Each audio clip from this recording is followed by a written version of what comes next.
El Hadj Diop coordinateur du Gamou de Thiénaba. yéen a ngi génn ci CRD lan lañ ci mën a tënk. li ñu ci mën a tënk mooy sant yàlla julli ci Yonent bi mais CRD moom mooy document boo xam ne mi ngi jóge CLD comité local de développement jaar comité départemental de développement ak le préfet ñëw ci gouverneur mooy gàmmu Thiénaba mooy téeméeri gàmmu ak ñeent fukk ak benn yi ñu war a célébrer le 28 ça dépend ci weer wi wala le 29 octobre incha allah ñu fas yéene ko màggal muy màggal guddi juddu Yonent bi salaam war ko màggal nag ci benn contexte boo xam ni mooy mbas mi Covid 19 waaye ñu jël ci ay matukaay nag yoo xam ni musuñ koo jël ci gàmm matukaay mooy lan mooy fexe ba comment dinañ fexe ba mettre à la disposition des pèlerins lu mat 70 000 masques yoo xam ni 70 000 la ñu wax ci document bi mais dinañ dem ba presque 150 000 masques dañ ko disponibilité mesure bare mooy raxas loxo yi mesure am na lu mat 40 check hygiène lañ ko tuddee mooy check point yoo xam ne dañ koy installé parce que dañuy recruter 300 jeunes ñetti téeméeri jeunes yoo xam ne dañuy contrôler situation mbas mi ak dugg mi ak nekk na parce que Thiénaba moom ku fay ñëw gàmm si boo amul masque bul ñëw parce que dañ lëkkaloo ak gendarmerie ba ku amul masque rek doo dugg ci dëkk bi parce que nag kilifay état bi jëmee ci président ba ci ministre de l'intérieur ak ministre de la santé li nga xam ne ak technicien de la santé li nga xam ne moom lañu sant ñu def ko incha allah xalifa général bu Thiénaba Baye Abdoulaye Seck yàlla na fi yàgg ci wér joxe leen ndigal pour que ñu sàmm ko pas à pas bañ cee mooy dara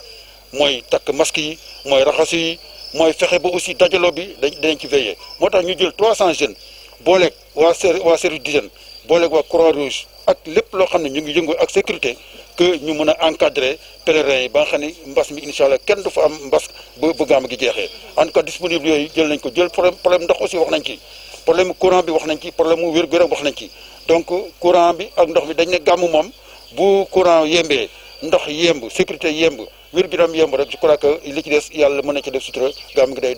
te mel na mu war a mel. ren xam nañ ni gàmm gi dina bëri ni ndax ci waa woon gàmm ndax loolu dina yomb. waaw lépp dina yomb xam nga man dama ne suñu borom tabaraka wa taala bu nammee yombal dara day taxawal dara gàmm ñëpp koy def même des fois ñu naan teewoon gàmm kay gàmm bisu gàmm amul kenn ku amul droit doo màggal Yonent bi sallallahu alayhi wasallam kenn amu si droit défini wi kay moo wute dégg nga ñun nag Thiénaba wax dëgg yàlla dinañ gàmm ci ndigalu Serigne Thiénaba ak ndigalu njaboot gi dinañ gàmm incha allahu jël nag mesures yi respecté ñëpp nag parce que tam nit ki bu nekkee ci àddina day respecté keneen lu mu décision bu mu jël ci dégg nga donc ñun éducation boobu la ñu am yar boobu la ñu am en tout cas ku ñëwit leen na nga xam ni li ngay fekk Thiénaba mooy mesure barrière respecté ko soo takkul masque ji moo wax li nga xam ne moom la état bi digle moom la Serigne Thiénaba digle gàmm ga moom doo fa taxawal parce que duñu bàyyi kenn muy indi yeneen problème indi ko ci population wala mu koy indil si njabootam. ndax programme bi dina am changement lu mel ni ay cérémonie mooy yooyu yëpp dañ ciy waxtaan mënaguma ci wax man daal li ma mën a wax tey mooy CRD bi daal la ma wax li ñu tënk daal wax naa leen ko muy wér-gu-yaram muy courant muy ndox muy sécurité li ci des nag ci suñu biir pour organisation interne la bu ñu demee ak comité d'organisation bi ak famille maa Umar Ndak yëpp dañ toog ba jël am matukaay daal passé wul incha allah dañu bëgg dugg ci gàmm ci bismillah ram génne ko ci alhamdulilah rabbil alamin ba benn problème du am du mbas du leneen du am incha allah. Nous rendons grâce à Dieu. Je suis El Hadj Diop, coordinateur du Gamou de Thiénaba. Nous venons de passer en revue à travers le CRD, le comité régional de développement, présidé par monsieur le gouverneur de Thiès, passer en revue les points saillants, je peux le dire, ils sont 4, mais il y a d'autres points qui sont intéressants. Tous les points sont intéressants pour une organisation telle que le Gamou. L'eau, l'électricité, la santé, la sécurité, c'est des éléments très clés pour une bonne organisation. Donc nous avons passé avec le gouverneur, avec les présidents de commission, mais aussi avec les services régionaux, tous les points qui peuvent nous amener à avoir un bon Gamou. Et nous sommes à la 151e édition de notre Gamou à Thiénaba, parce que Thiénaba a été fondé en 1882 par Mme Ahmed Daksek, qui a fondé Thiénaba en 1882. Donc ça nous a permis, vraiment, le travail qu'on a fait, ça nous a permis de passer en revue toutes les recommandations, tous les points. Et les chefs de service, à travers M. le gouverneur, ont pris les décisions. Les problèmes qui peuvent être réglés au niveau régional vont l'être. Mais il y a des problèmes aussi qui vont peut-être régler au niveau national. Et ça, M. le ministre de l'Intérieur